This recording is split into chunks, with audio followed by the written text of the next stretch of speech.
Wake that ass up. Early in the morning. The Breakfast Club. Morning, everybody. It's DJ NV, Jess Hilarious, Charlamagne the God. We are the Breakfast Club. Jess is on maternity leave, so Lauren LaRosa is filling in. And we got a special guest in the building. We have Laura Trump. Welcome. Good morning. How you feeling this morning? I'm feeling great. How are you guys? Blessed, black, and highly favored. Good morning. There you go. Yeah. Now, you're the co-chair of the Republican National Committee. Yes. Yes. What does that mean exactly? What is that? Well, there's a chairman of the RNC. His name is Michael Whatley. And as co-chair, I work alongside of him. And, you know, we're basically in charge of the Republican Party at this point. And I've been in this position since March.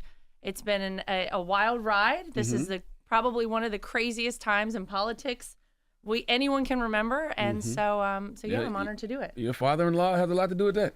Well, you know, actually the RNC committee members have to vote you into this position. Now, I did get a call from him back in January one night, and he said, I think you should run for this position. And to be honest, I said, I have 2 young kids. My kids are 5 and 7 now.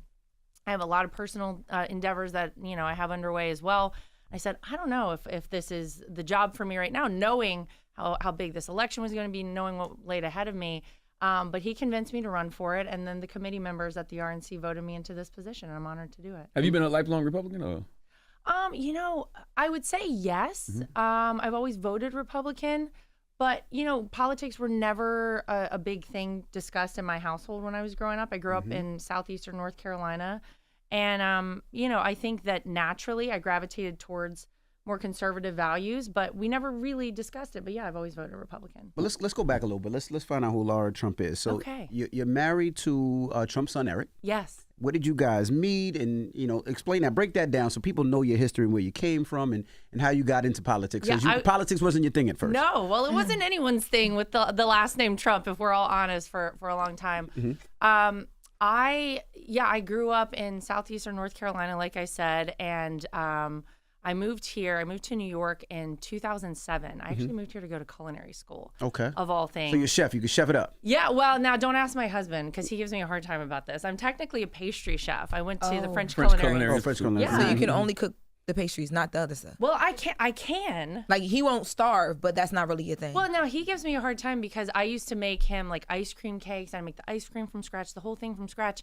And then he would go on like a keto diet. And on keto, you can't have sugar. Right. So all of it would get freezer burn in the freezer. So I'm like, well, why am I going to go out of my way to make these cakes for you if we're not eating them? Anyway, he'll argue that it was a bait and switch. You were trying to make him fat. I pulled him in. Yeah, you trying to make him fat. And then I stopped making him these cakes. So you're not a chef. You're more of like a baker. Well, yeah, Okay, yeah, gotcha, because they're gotcha. different actually. If you look at pastries and pastry chefs, it is based on a lot of chemistry versus a regular chef who's just doing like savory dishes. There's a lot of, you can just like toss a little of this in, toss a little of that in. If you do that in baking, your cake isn't going to rise the right amount or whatever it is. So a little more technical, but yeah, I moved to New York to go to culinary school. And Eric and I met out one night in Manhattan. I mean, it's like, when does this happen? This is back in the day. I had a Razor phone. I won't tell you how long ago that was. But no, I certainly never had any inclination when I moved to New York that I would ever have the last name Trump. I am not a Trump by birth, and I certainly probably did not have the same upbringing as my husband. I think I probably grew up like a lot of people in America. That's kind of good because you can get out whenever you want. Yeah, totally. Yeah. But it's great. And I moved here. I met Eric out one night. I had no idea that a guy named Eric Trump even existed, but you guys probably saw when I walked in. I'm a tall drink of water. And when I have heels on, I'm like 6'2". Oh, so you walked in pumping. Yeah. And he was like, who that? Yeah, well, I saw across the room. I was like, well, who's that guy who's taller than I am with my heels on? I said, this could work out. And little did I know, here we are. Gosh, 16 So all you years look for is later. height? That's all it takes? That's what drew me in, Charlamagne. But it takes a little more than that. And to be honest with you, when I found out who he was, I said, well, I think I'll go out on a date with this guy, and I'll probably just have a story to tell, because you have in your mind what someone with the last name Trump would be like. So he's going to be an a-hole. Right. Like, I mean, to be honest with you. And we went out to dinner, and we did not order food for 4 hours because we had such good conversation going. He was so down to earth. He was, I mean, honestly, I hate to use the word normal, but he was normal and like anyone else I'd ever met. And I was so impressed with all the things he said to me, and our conversation was great. And that's what really drew me in, and that's what it took for me. Hold on, I got one question. Now, You ate said before you went. I should have. to. I did not. No, we had some drinks, but we didn't order food. And I felt bad, not to cut you off, Charlamagne. I felt bad because I've been a waitress for a long time, and I know They hate that. They hate that. I said, I hope we leave her a good tip. So Well, he whoever should you have are, left a Eric good tip Trump, there, I mean- but I hope yeah. Eric Trump left her a good tip. I'll have to ask him about that. Well, why give the asshole the chance? Like, if you said to yourself, his last name is Trump, I thought he was an asshole, why Well, would that we make you could- want to go on a date with him? I mean, I think my initial knee jerk was, oh, this guy's gonna be like, I'm not gonna like him. But we communicated. We Gotcha. talked on the phone, and he seemed relatively okay. So I said, all right, let me go see what this is about. And yeah, So when did And it you switch? worked at Inside Edition too, right? I sure did. Okay. Yeah, I have a background in a communication media degree from NC State. Shout out to the Wolfpack. Not a great football season for us, but I digress. And yeah, so I was a producer with Inside Edition for 5 years until, of course, the famous escalator ride in Trump Tower. And now my life is politics. How Crazy. at working at Inside Edition as a producer did you not know who he was? This was before I worked there. Oh, okay. Yeah, I worked this is when I was in culinary school. Got you. What And year was that? This was 2008. Got you. Yeah. Okay. Yeah. And when did it switch to politics? When did, because it was a big happy entertainment family, and then politics hit. And Yeah. when you started hearing the politics talk, did you believe it? Did you say, no way, this cannot possibly happen? Walk us through that, because I don't think anybody ever thought that Donald Trump would make it to president. It just didn't seem like, because he wasn't a quote unquote politician. Yeah. Well, he was friends with everybody. I mean, I think if you look back at Donald Trump's history, he last night we were at the Al Smith dinner, and he was right there next to Chuck Schumer, and he said to Chuck Schumer, who's obviously a Democrat senator, he said, I gave Chuck his first check ever when he was running for assemblyman or something. So yeah, That's why Chuck was laughing so hard. Remember we asked why Chuck was laughing so hard? Chuck I was laughing, boy. I don't be liking the optics of that. Only reason I say I don't like the optics of that is because when you hear people like Chuck Schumer say things like Trump is a threat to democracy, but then you're sitting next to him yucking it up. Why would you be yucking it up with somebody who you consider a threat to democracy? Well, you have to ask yourself that question, don't you? Maybe it's all scare tactics. Maybe it's a lot of fear mongering. Charlamagne, what I can tell you is I know Donald Trump. I have known him for 16 years, and Chuck Schumer's known him a lot longer than I have. And I think he knows full well he's not a threat to democracy. And you don't even have to take my word for it. Look at what he did when he was in the White House. There was never any threat to democracy when he was in the White House. Well, there was and an I would attempted actually coup of the country. Well, that you can argue that a lot of different ways. Peacefully and patriotically make your voices heard is not an attempted coup. What was a coup was when they replaced Joe Biden with Kamala Harris, who was not elected by anyone to run for president. There are 14 million people who voted for Joe Biden to be the nominee for the Democrat Party. And if you want to talk about a real threat to democracy, I would argue that. That wasn't a But coup. Laura, though. did anyone die when that happened though? Well, no, not even that. Well, she was vice president. So The only person who died was a woman who was there actually very supportive of Donald Trump on that But day. that's still a life loss. I'm just saying No, the it's terrible. The Look, comparison is a bit. We could go down the drastic. line of people dying in a lot of different circumstances, and I would argue that list could get very long for the Democrats as well. But But she was vice president. She was on the ballot. People did vote for her. The delegates did vote for her at the DNC. But would you, as I'm going to assume a Democrat voter for a long time, unaffiliated voter, Yes. if you were a Democrat, maybe a Democrat here, would you guys, if you had the option to vote for someone other than Joe Biden to be the representative for you on the Democrat ticket, have chosen Kamala Harris to be that person? Yes. I would have chosen Kamala Harris. Out of really interesting. Yes. I mean, I was a person that was calling for Joe Biden to step down for a very long time. And I think that there's, when Joe Biden made a statement last year, he said there's about 50 of us that could beat Donald Trump. I was like, well, line them all up then. And I definitely had her as one of the them. people. Even though she dropped out whenever she ran the first time before her home state voted, before Iowa, and she was polling solo, you still would have given her the shot. And I mean, if you think back to at Kamala Harris, when Joe Biden, before he got pushed out of this position, before he really kind of took it up a notch with this campaign, people were saying Kamala Harris is the insurance policy for Joe Biden because she really is not doing a great job as vice president. I mean, she got, her. Well, I'm a person who voted. I voted for that ticket because of her. Interesting. Yeah. A lot of people did. Yeah. Well, we've got a ticket coming up very soon and a vote very soon. It's early voting in a lot of places right now. But to answer your question, Mm-hmm. I know we kind of got sidetracked. Yep. But in politics, none of us in the family had obviously any experience in politics, but I had heard my father-in-law a lot, very upset about what he felt was wasteful. He felt like we weren't focused on America, that we were sending jobs overseas, businesses overseas, that the federal government was bloated and overspending. And he said, this isn't right. This isn't the America that I grew up in and that I think we should, have as a great future for this country. And if you go back to an Oprah interview he did, I believe in the 80s, she asked him, would you ever run for president? And he said, only if things got so bad I felt I had no other choice.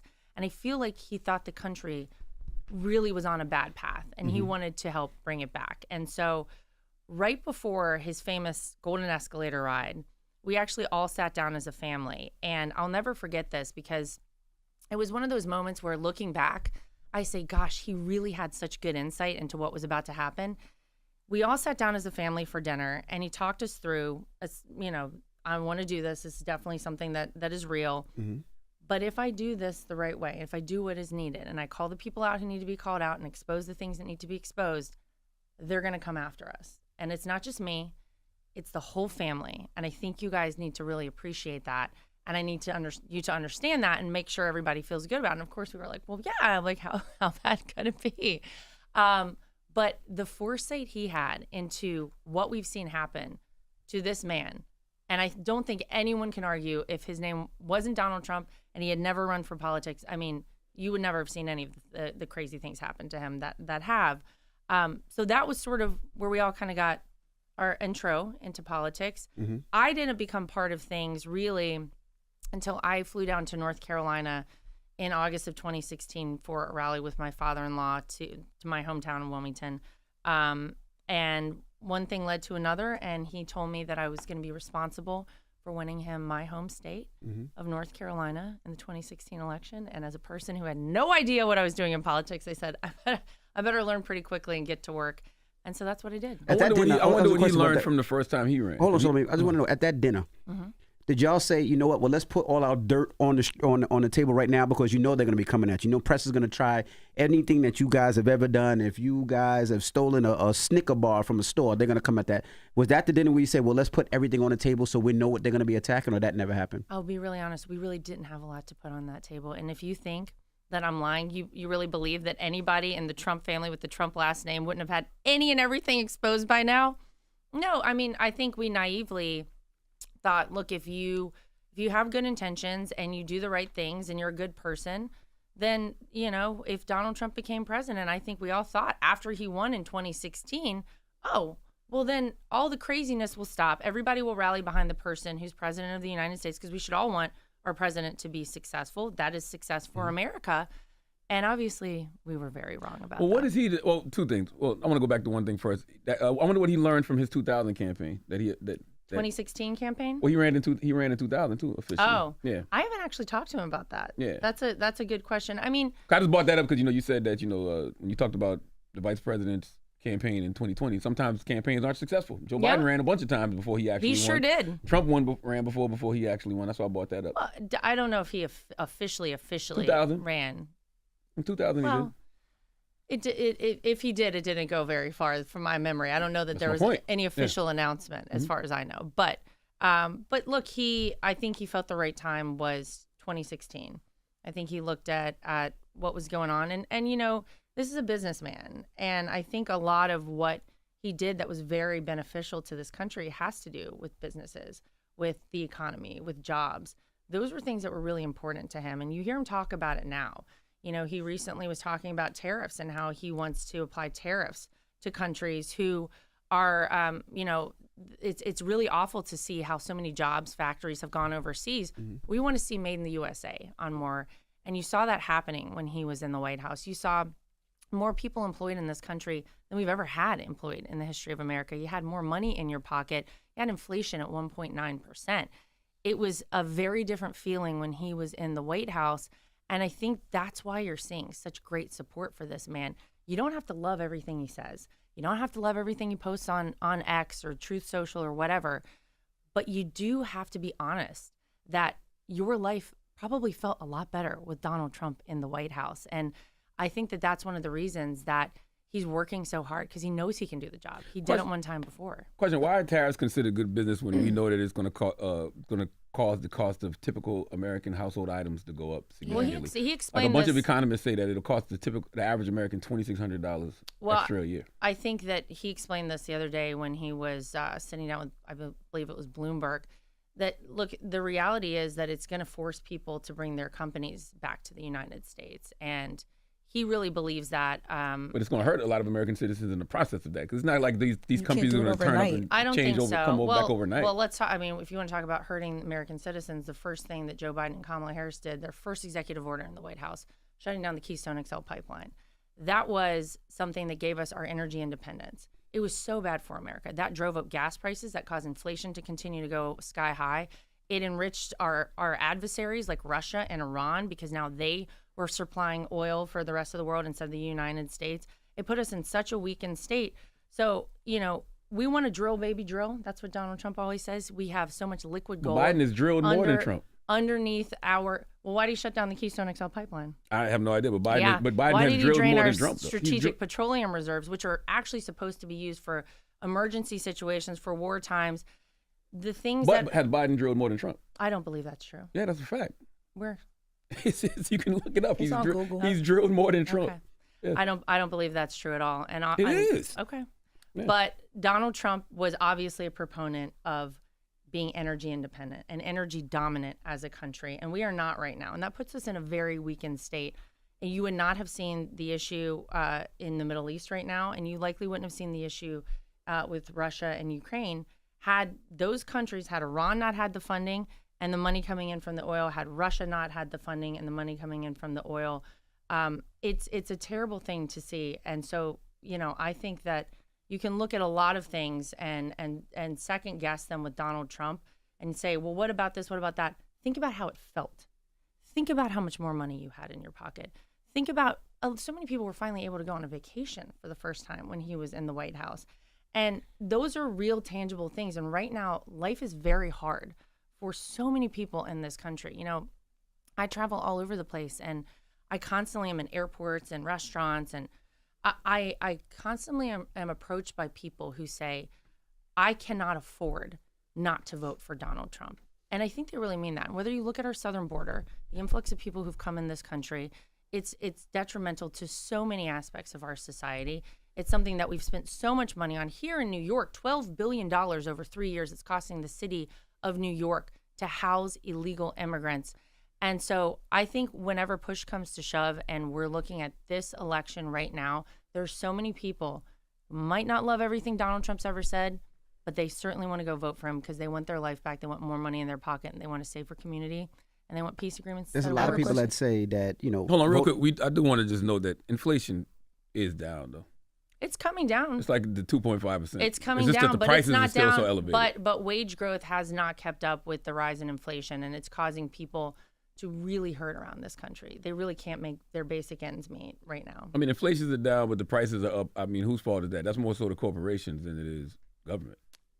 Prices are, say that again? Inflation is down, but the prices are up. Inflation is not down nearly enough. You can 2.5%. You can bring inflation down significantly, and I think if we had an energy independent country, it would really help. Is that 2.5%? Yeah. I was going to ask, a lot of people feel that Trump is racist. And what do you say to that? In 73, of course, it was when he got sued for not renting to African Americans. And 89, when he took out the ad in the paper. And even saying Obama wasn't born here and show his birth certificate. And there's numerous things. So what do you say to that? Well, I think that's ridiculous. I've known this man for 16 years. And, you can go to each of those incidents and, there was never any proof of anything with the houses that you're talking about. He settled off for that, though, Yeah, right? they settled that. And there was no admission of anything there. Central Park 5, there were so many people. You had a Democrat, DA who prosecuted the guys, and they admitted to it. There were a lot of people in New York They were at that time. exonerated and freed, and there was never an apology, never sorry, never a my However, I will bad. say that you have to look at somebody and what they actually have done. And Donald Trump really was very beneficial to the Black community when he was in the White House.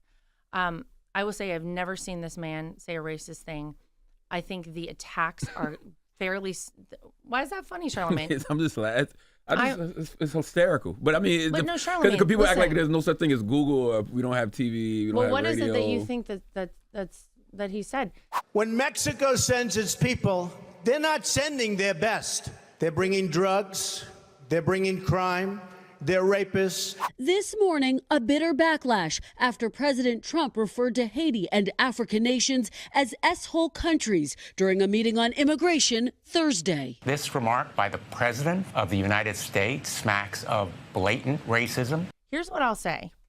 You know, this is a man who, as I said in the beginning, was beloved by so many people in this country, and he was friends with everybody. You could A lot look of at celebrities. Jesse Jackson, by the way. Please his don't, please Rainbow don't do that. Coalition. He had black friends. That's not going to No, work no, out no. well. He let them stay rent free in one of his buildings. The Rainbow Coalition, because he felt like at the time that was a very important thing.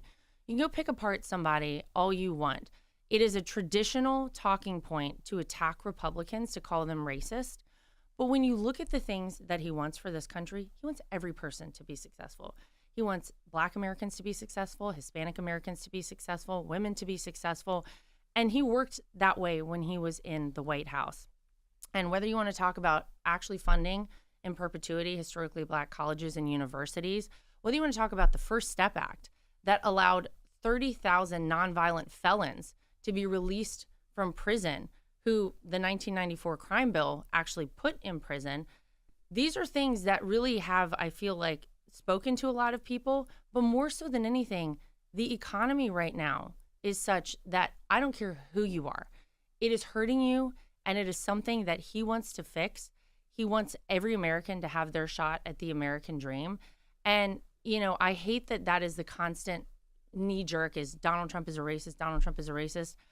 I can tell you he wants every person to be successful. He'll work for every American equally. He did that the first term when he was president, and he'll do it again. How do you ask Mexicans and Muslims to ignore a lot of the rhetoric, Haitians to ignore a lot of the rhetoric that he said about them, that is dangerous, that has villainized them, that has demonized them? Well, I would say anyone who's coming to this country illegally, he's very against, and every American should be very against. If you're an American citizen, Donald Trump doesn't care your religion. He doesn't care what you look like. He will work for you, and he wants to make this country safe for you. We should all want a secure southern border. A lot of the comments get misconstrued that he says about people coming here illegally. They're breaking our federal law to come here illegally. And that should be upsetting to everyone. But when you make these broad generalizations, you do hurt the Haitian Americans that are here, the Mexican Americans that are here. They all get labeled and villainized and demonized. Yeah, but you know what? I think people are finally seeing through that. It's very easy to clip up something like that and say, like, oh, let's push this out here. When he's referencing these things, he's talking about people who are illegally in our country. He doesn't want us to have 350 people on the terror watch list here. There's a guy who was arrested the other day, an ISIS member who was arrested the other day, who had planned a November 5th election day attack on American citizens. ISIS was eradicated under Donald Trump. We did not even talk about it anymore. He got into the White House and he talked to his top military brass and he said, okay, you guys tell me, how long is it going to take to deal with ISIS? Because ISIS was a big threat. People were constantly talking about it, worried about terror attacks.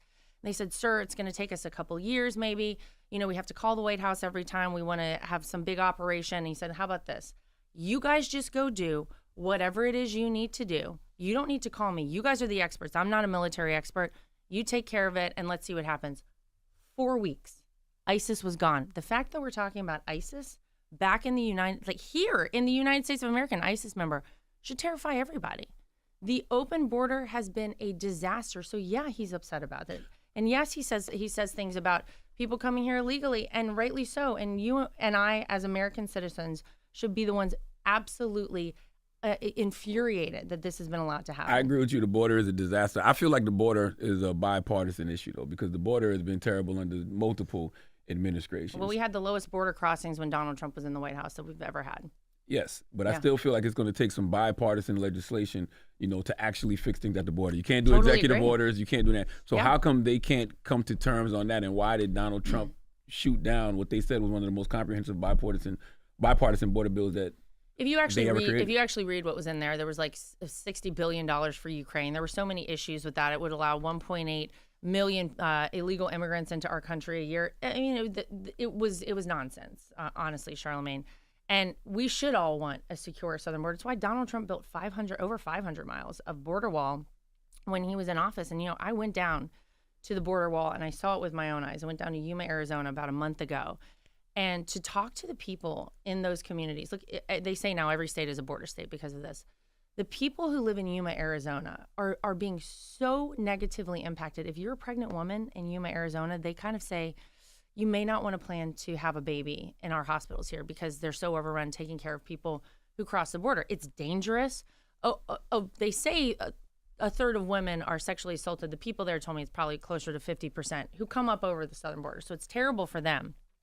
But because of them having to take care of all the illegal migrants coming over, you can't even be assured you're going to have a place to deliver a baby in Yuma, Arizona. They say you're going to have to drive either 2 hours to San Diego or 3 hours north to Phoenix. And so having gone and seen it with my own eyes, I'll tell you the most infuriating part to me. You have this border wall that Donald Trump built, and then laying down on the ground where you have a wide open section are pieces of the border wall that Joe Biden and Kamala Harris, because they campaigned and said, we will not build another foot of Donald Trump's border wall, it's laying on the ground. And there are people who come right through there. They could stand it up right now if they wanted to, but they won't do it. That is very frustrating, I think, to see right now that we paid for that. It's right there ready to go. And if they're not leaving it on the ground, then they're selling it for, pennies on the dollar. If the bipartisan border bill was so bad, like you say, how come so many Republicans were for it until Donald Trump intervened to say no?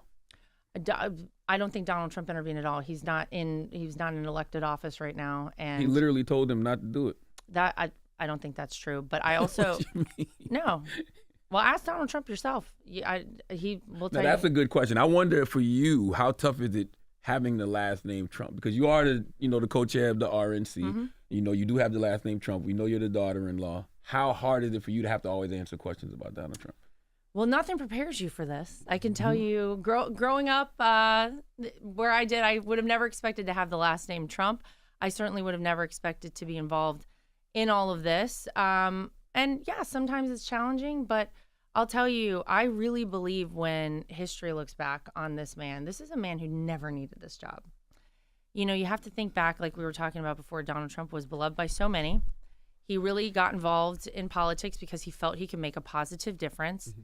And most people would have had that first term in office and seen how much they fought against him and said, you know what, I'm not going to do this again. But he decided to come back and do it again. They indicted him, not once but 4 times, mugshot, obviously 2 assassination attempts. And this is a man who continues fighting for this country. And I will tell you, I'm incredibly proud to be his daughter-in-law. I'm incredibly proud to have the last name Trump. Does it come with its challenges because there is a lot of negative information out there about Donald Trump? Absolutely. But I can't think of anything better that I could be doing right now than trying to fight for the future of this country. And I really believe that when people think about their life with Donald Trump in office and their life right now, they will always say, my life was better with him in office. And we should all want a great country. And that's what I want. I want it for my kids. I want it for everybody's kids and grandkids. And it's not just about right now, it's about the future of America. You keep saying he had a lot of celebrity friends and they turned on him. He sure did. How does he feel about that? Because, in the 90s, the early 2000s, everybody was hanging with Donald Trump. They were mentioning him in songs and going to his parties and all these events. But they've all have turned. How does he feel about that? Do you know? I don't think he cares at all.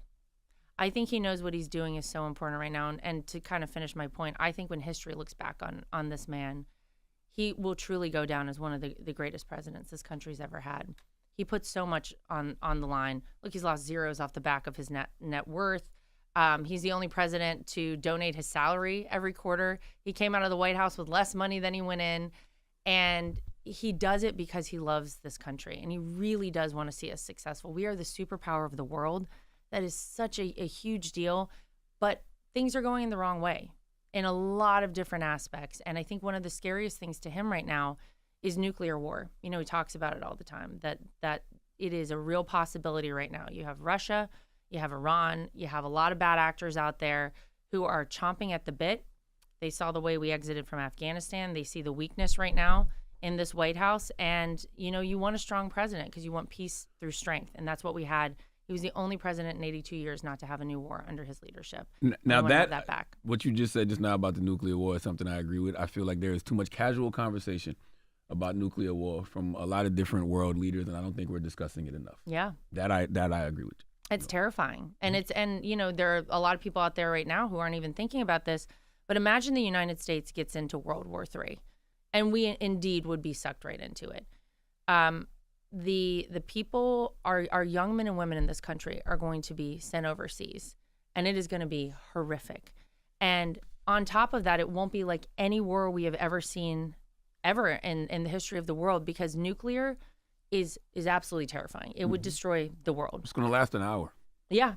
It would be gone. Yeah. No, it's very scary. And, people gave him you remember before when he was running in 2016, they were like, we can't give this guy the nuclear codes. I agree with that, though. Even now to this point. He was the only person, Charlamagne, not to get us into a new war. He was the one who got us the Abraham Accords, peace agreements that people said were impossible in the Middle East. So why is that? Why are you concerned about Donald Trump with the nuclear codes? Did you see what he did on January 6th? What did he It's do? He not got a even little bit January upset. What did he do on He January got a little bit 6th? upset and used his words, What words did he say, though? the words that you said earlier. Peacefully and patriotically make your voices And heard. then what happened after that? So how were his You- words I just- actually I just contributing to that? Because I think that for me, him being able to just push a button, hypothetically speaking, it's a little bit scary, because we've seen he gets a little bit erratic when he wants to. Well, nothing happened for 4 years when he was in the White House. And in fact, we had a peaceful world. We had a stable world. We had world leaders who were coming to the table to talk about issues like Kim Jong-un of North Korea, by the way. Obama, when he left the White House, told my father-in-law, he said, the biggest problem you're going to have is North Korea. It is going to be your biggest challenge. It's going to be the hardest thing you're going to have to deal with. And so Donald Trump said, all right, I'm going to try to see what we can do here, because we want to have a denuclearized Korean Peninsula. We do not want North Korea with a nuclear weapon. That is detrimental. I mean, talk about nuclear war. Can you imagine? Talk about a loose cannon, Kim Jong-un, really? And so he started trying to make contact with him, and he was the first president to walk across the DMZ and shake hands with the leader of North Korea to have conversations about getting rid of a possible nuclear weapon with North Korea. That is great for the world. Their world leaders did not even try it with Donald Trump because they knew he meant business. When he drew a line in the sand, he meant it. And the proof is in the pudding. So, you can say, oh, well, we're worried about this.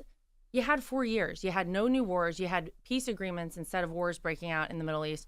Look at it right now. It is a hornet's nest, and it is very scary, the trajectory from here to what could happen if you don't have the right leadership in the But it White wasn't a House. peaceful transfer of power, and he did lead an insurrection in this country.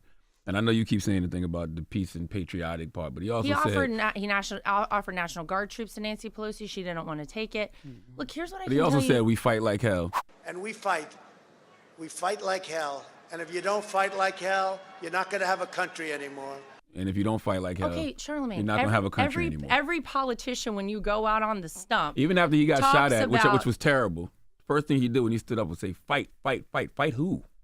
he wants to keep fighting for this country. And this is my father-in-law. I know things get really heated when it comes to Donald Trump. People have very strong. Oh, not me. I have no emotion with it. People have very strong feelings about this man, but gosh, guys, I can tell you, he is not doing this for any other reason than that he knows he can do the job necessary. Our narcissism. He wants to save this country. I always say there's two reasons people run for office. They're either extreme narcissists or they are actual civil servants. Well, imagine having a great life. Imagine giving it all up. Imagine knowing that the very people who were applauding you, who invited you to all the fancy events, who were some of your best friends, knowing, we just talked about this, they're going to turn their back on you. Imagine going through it one time and then saying, you know what, I got to come back and do it again because my work is not done here, and I really believe I can do great things for this country. Or you've gotten indicted so many times, that's your way to stay out of prison. And you believe those were all legitimate. I don't know if they're legitimate or not, but he had the charges. I mean, that's up for the courts to decide. Is But it? he did get convicted of 34 of them. I mean, that's for the courts to decide. I don't, it's not my place to say We whether all it's know legitimate that or not. if his name was not Donald Trump, none of that would have ever seen the light of day. And I believe all of those are going to be overturned. Yeah, because because I mean, if he wins, he's outrageous. going to Overturn him. No, not because of that. You've already seen movement in that way. The appellate courts have already looked at some of the things, like the Letitia James case. All of it. It's outrageous. It's all outrageous, and it is actually frightening, because we should want good people with great ideas, great business leaders, great people in whatever section of the economy they're in, whatever their background, we want good, smart people to run for these offices. And what has happened with Donald Trump, I think, is so sad because it really deters good people from running for office. And we really need good people. We should really want them. Donald Trump is the only person who I believe they know in Washington, D.C., they can't control. And that's a very scary prospect to them. Because But is he controlled by Russia, though? Are you kidding me? I'm just asking. I'm asking a question. Is he controlled Charlie. by Putin? Are you really? We couldn't have colluded look with like that, man? we couldn't have colluded with Iowa in 2016, let alone Russia, okay? And by the way, you want to know who did collude with Russia? It was Hillary Clinton and the DNC. And that was proven. They had the Steele dossier. They paid money to get Oppo research and make up stuff about Donald Trump. And guess what happened to them for trying to interfere in an election? You want to talk about the 34 felony counts via Alvin Bragg in downtown Manhattan? That was all about election interference. Hillary Clinton and the DNC admitted to doing this, and they got charged $83,000. Does that seem fair to anybody here? That's outrageous, and it's ridiculous, and every single person knows it. So does Donald Trump have anything to do with Russia?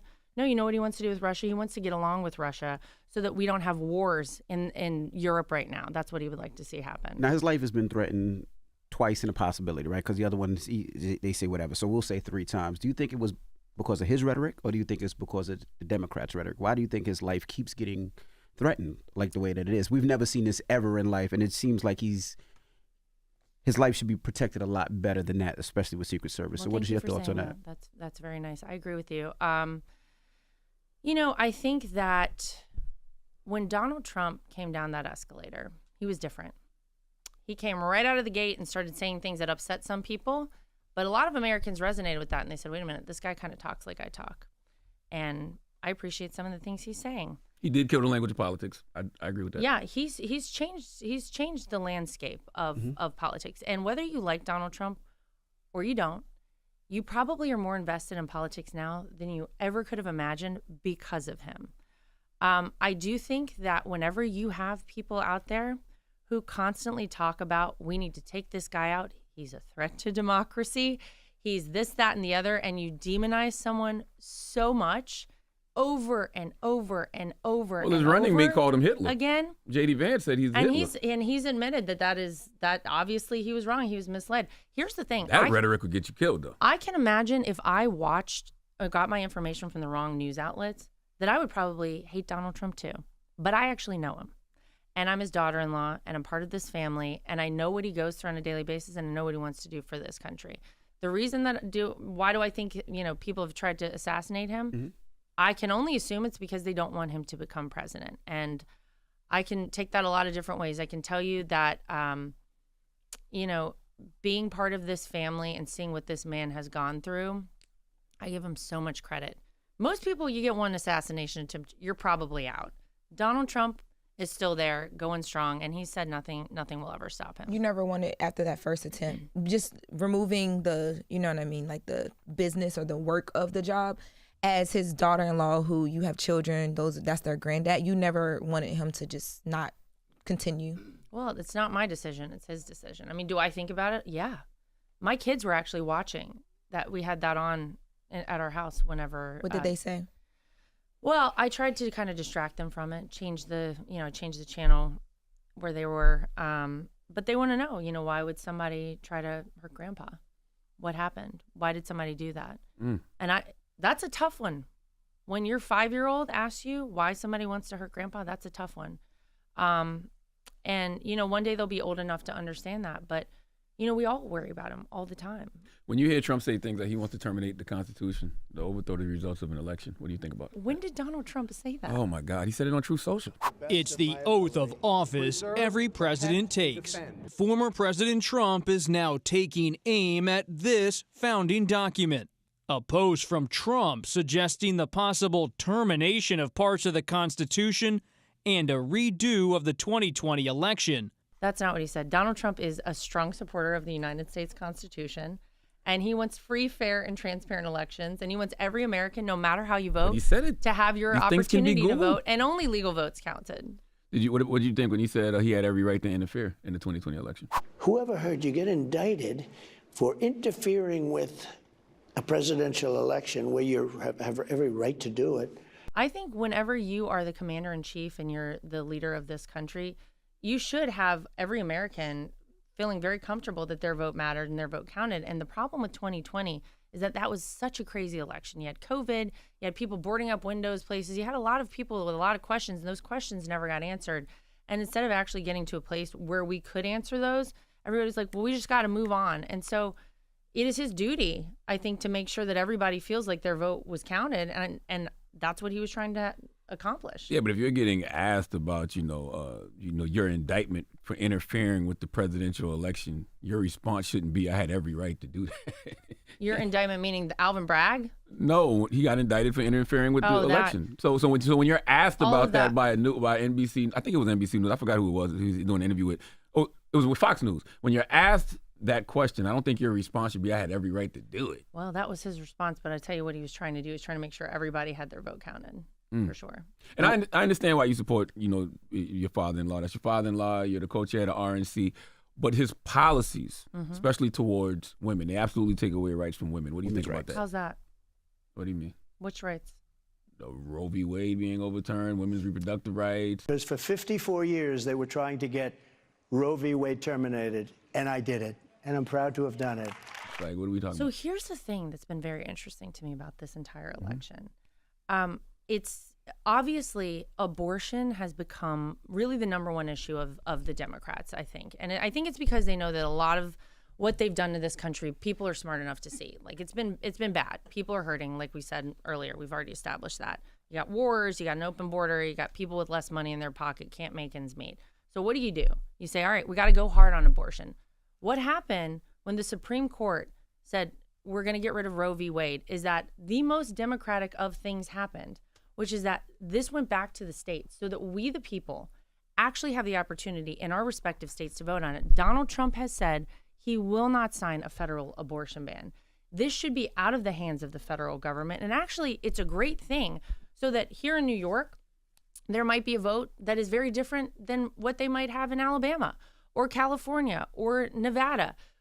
It's all up to us, we the people in our respective states. And so I think the talking point that Donald Trump is somehow threatening this is outrageous. He says, I want nothing to do with it. But he takes credit for it. He said, I put the 3 Supreme Court judges on the stand that actually overturned Roe v. Wade. And you know what? In some places, Charlemagne, it actually means that things are going to be more liberal, and they're gonna have a lot longer opportunity for people to have abortions. Some places it might be less, but you know what? That is up to the people of the states. And Donald Trump, I think, has been very clear that it should never have been in the hands of the federal government. It should have never been in the hands of the United States Supreme Court to decide. It should be up to the people. Well, he's moonwalking now. He said some abortion laws are too tough and need to be redone. And he said in his Fox News town hall this past Wednesday that they're going to be redone.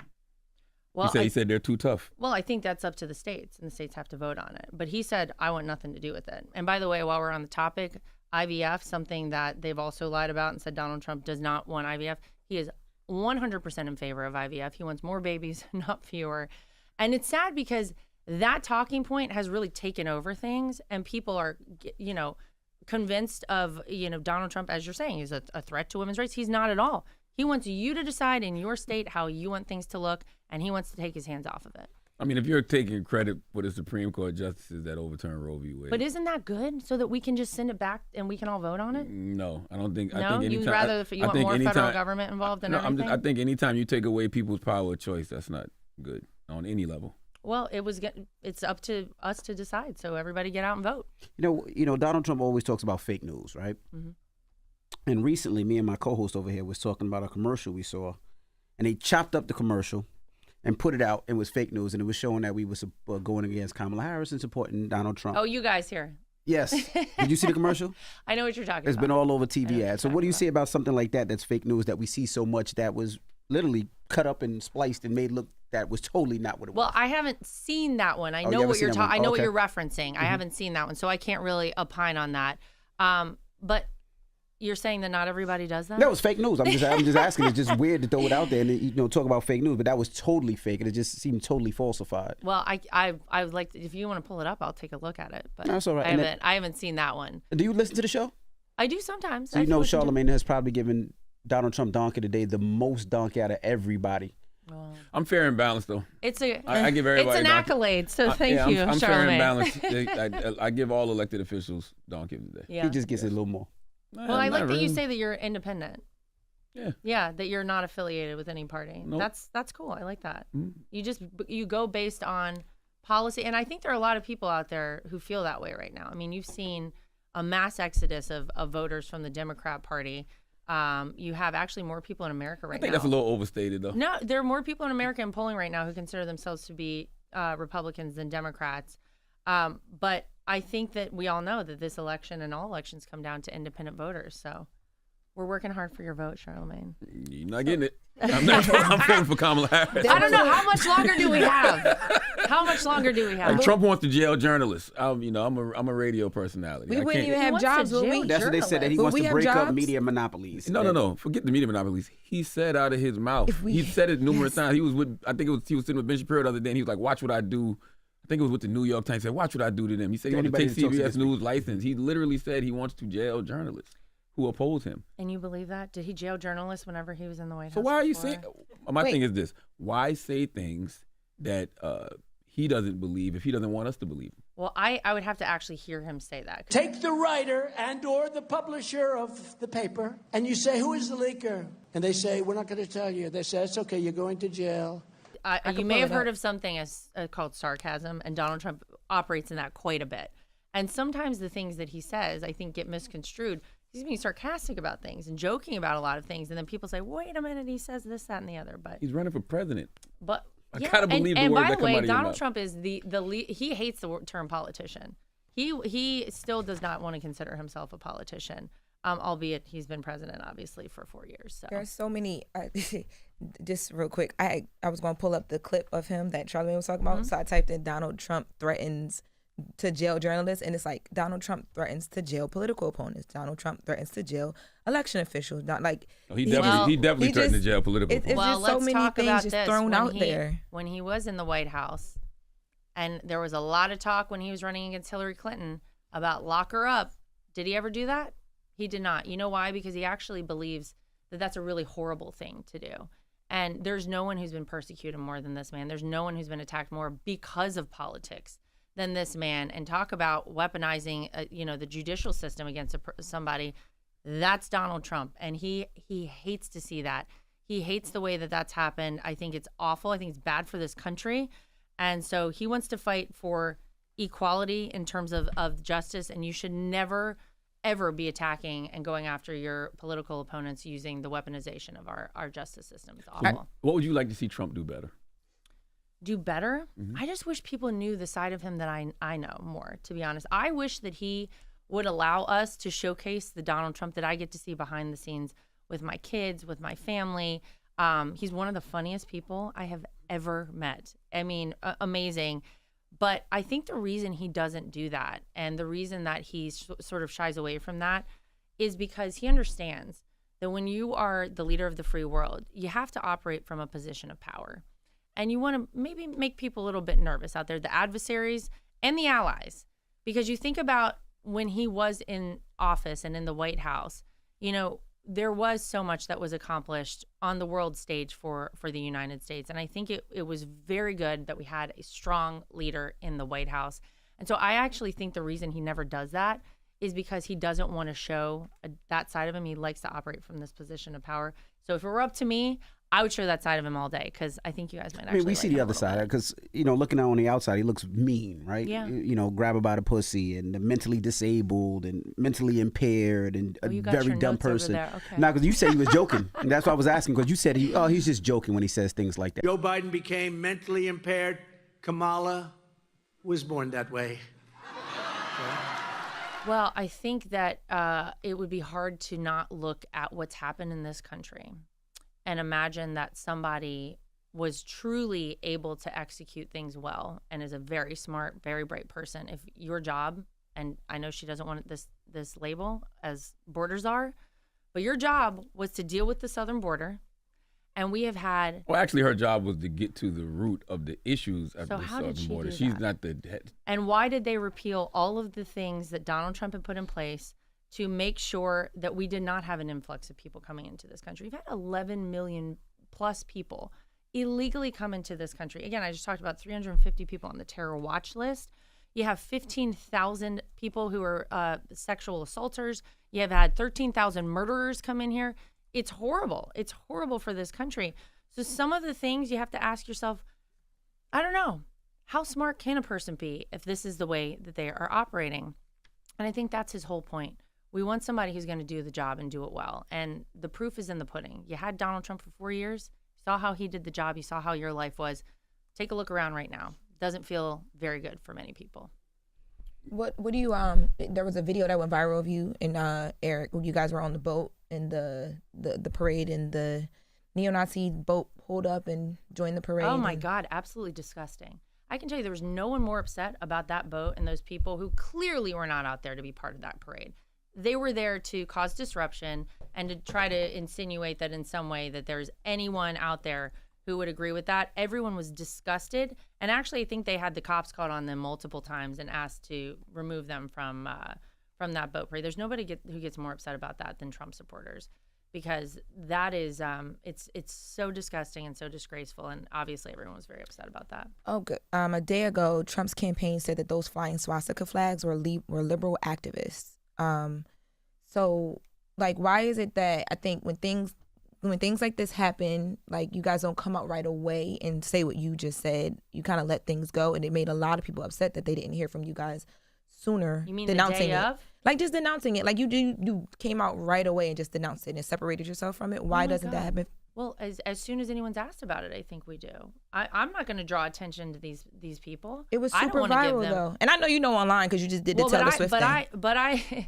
But I'm not going to be the person to draw any attention to these people, right? They're out there to get attention.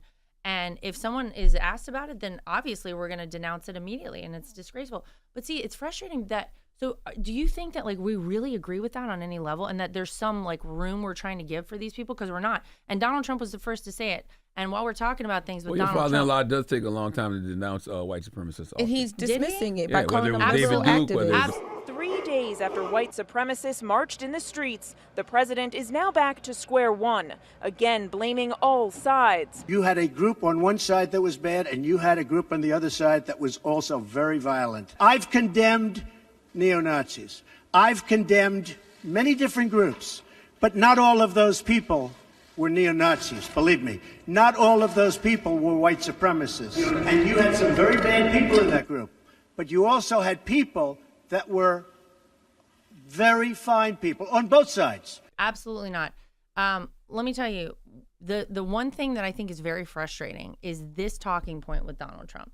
And it gets perpetuated because it took 7 years for Snopes to come out with the Charlottesville stuff and say, actually, what Donald Trump said, his entire comment that was cut short, and the only thing people hear, he said there were very fine people on both sides, except the neo-Nazis and white supremacists who should be condemned totally. But you don't hear that. And so for 7 years, people were led to believe that Donald Trump somehow supported neo-Nazis and white supremacists. It's outrageous. I remember seeing that live. I don't remember him saying that part. Well, you can look it up right now, and I promise you it is there. You know why you don't remember? Because unfortunately, that clip has been played time and time and time again to try to convince people. You just asked me, people say Donald Trump's racist. To try to convince people that he's racist. Of course he's not. Of course he's going to condemn neo-Nazis and white supremacists. You think we politicize? I'm sorry, go ahead. No, I was going to say, and of course, by the way, the Nazi flags, are you kidding me? Disgusting. And we never want anybody, those people should never have been allowed. So what's that hanging out your pocket? What's hanging out of my pocket? I'm about to say, not that cute. I was like, all I got in there is chapstick. I don't know what's in my pocket. But yeah, I think we do politicize too many issues as opposed to getting to real solutions. Like, even when, you know, we say things like the VP was the borders are. We know that's not true. We know that there's a. Sure, I mean, she was in charge of dealing with the Southern border. Secretary of Homeland Security is in charge of the border. We know that. But she was. I'm sorry. You go back and all the interviews with her. It was in March of 2021. She was given this task. That's all anyone's talking about. How are you going to deal with the border? How are you going to deal with the border? And you're right. She says root causes. But we've had 11 million plus people. But that's really her job. She was there to evaluate the factors that cause people to leave their home countries in the first place. The person that manages the border was the Secretary of Homeland Security. We know that, though. But like we we do this just to politicize the issue, and that's why things don't ever get done. That's my problem with both parties. Yeah, I hear you. I hate politicizing all of this stuff. I think if we would be so much better served talking about the things that impact people's lives. And when you're talking about what's impacting people's lives right now, one of those things, the number 2 thing that people are voting on right now, is the border and illegal immigration. Their number 1 priority right now is the economy. And so I think I've said it a bunch of times in here. I think you just got to compare the two. Which is why Trump shouldn't be spending $65 million on anti-trans ads, because that's not even the top issue that people are talking about. Well, he didn't do that. That was one of the super PACs. The PACs? Oh, okay. Yeah. All right. Well, we appreciate you for joining us. Well, thank you guys. I'm glad to be here. Spirited discussion. Yeah. The co-chair of the Republican National Committee. Thank you so much for joining us. You got it. It's Laura Trump. And it's interesting to me how I do watch y'all, and I do see the conversations that y'all are willing to have. Yeah. And I think that there's something to We're here. There is something to that. Yes. I'm here. Yes. Absolutely. Thank you. We appreciate it. It's Laura Trump. It's The Breakfast Club. Good morning. Wake that ass up. Early in the morning. The Breakfast Club.